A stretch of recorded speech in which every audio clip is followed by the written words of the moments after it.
Brandon Lewis, Tory chairman: how can Labour put up with Jeremy Corbyn?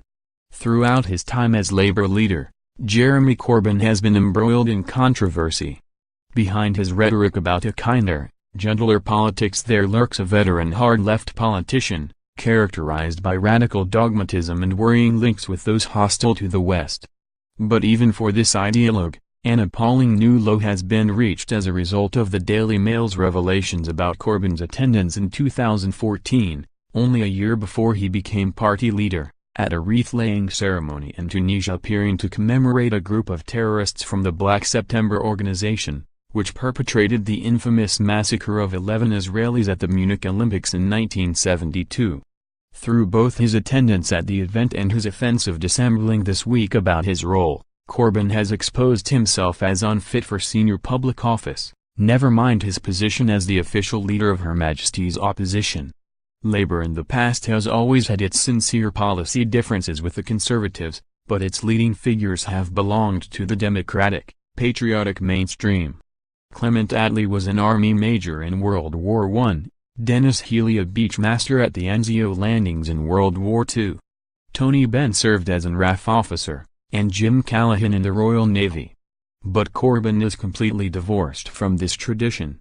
The exposure of his Tunisian escapade in 2014 is just the latest in this unedifying pattern, but the incident is beyond the pale. The 1972 Munich attack was one of the darkest episodes in modern history. It is deeply worrying to know that a man at the top level of public life in Britain felt, only 4 years ago, that he should attend such an event. What is almost as reprehensible is the attempt by Corbyn and his team to mislead the British public, once the investigation was published. At first his office engaged in the simple tactic of denial. According to this narrative, the story was a smear, fake news and a hoax. But the weight of evidence made this impossible to sustain. Not only were there photographs of Corbyn holding a wreath near the memorial to the terrorists, but he had also boasted about his attendance at the event in his column in the Morning Star, a communist newspaper. Confronted with this material, Corbyn resorted in interviews yesterday to more prevarication, arguing that he was present at the commemoration but I don't think I was actually involved in it. Such a form of words would be laughable were it not so serious. The Tunisian debacle may be appalling, but sadly, it is no longer shocking. As the MP for Islington North since 1983, Corbyn has been behaving like this throughout his parliamentary career. When he was an obscure backbencher and serial far-left rebel, his conduct was not so important. But now, he is the opposition leader, and exposure of his past is vital. This is a man whose leadership, in less than 3 years, has not put an end to the vile anti-Semitism flourishing within his party, not least because of his own hostility to Israel.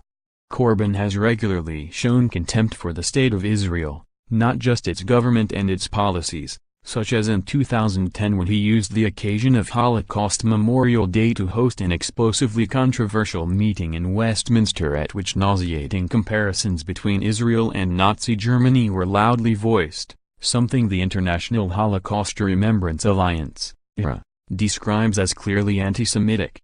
In 2010 he told a crowd of protesters outside the Israeli embassy that the position of Gaza was similar to the sieges of Leningrad and Stalingrad during the Russian resistance to Nazism in the Second World War. In 2013, he compared Israel's actions in the West Bank to the Nazi occupation of Europe in World War II. In the same disreputable vein, in 2012 he used Facebook to express his support for a work in East London by graffiti artist Mirwan, who had painted a clearly anti-Semitic mural of Jewish plutocrats exploiting the poor. Corbyn told the artist he was in good company, a remark for which he later apologized. But precious few other apologies have been forthcoming from Corbyn, not even over his description of the anti-Semitic terror groups Hamas and Hezbollah as our friends at an event in Westminster in 2009. Much to the incandescent fury of respected MPs like Margaret Hodge, who lost several members of her own family in the Holocaust, Corbyn's team has refused to write the globally accepted definition of anti-Semitism drawn up by the IHRA into Labour's rulebook. It is an unbelievable situation in a party that has long fought to promote anti-racism and social justice. Indeed, Corbyn likes to portray himself as a passionate warrior against discrimination, but his deeds hardly match his words. He has been painfully slow to speak out against the anti-Semitic abuse meted out to some of his own Labour MPs, like Luciana Berger, by hard-left activists. This is beyond normal party politics, as this is an issue far beyond the traditional, century-long battle between Conservatives and Labour. I remember the Labour Party of old, and it saddens me to see it in this state. Thanks to Corbyn's leadership, decent, moderate Labour activists and MPs are in complete despair at what is happening at the very top of the Labour Party. Yet it is only Labour that can sort out this problem. How much longer is the party going to put up with a leader who obfuscates about his past, who equivocates about anti-Semitism, who lambasted the BBC for bias for saying Israel has the right to exist, who refuses to be accountable for his actions, and who will not even defend his own MPs and members from racist abuse? At such a crucial time for Britain's future, this cannot continue. I feel only foreboding. For the sake of democracy and decency in public life, decent members of the Labour Party must ask, is this man fit to lead them and to be leader of Her Majesty's opposition?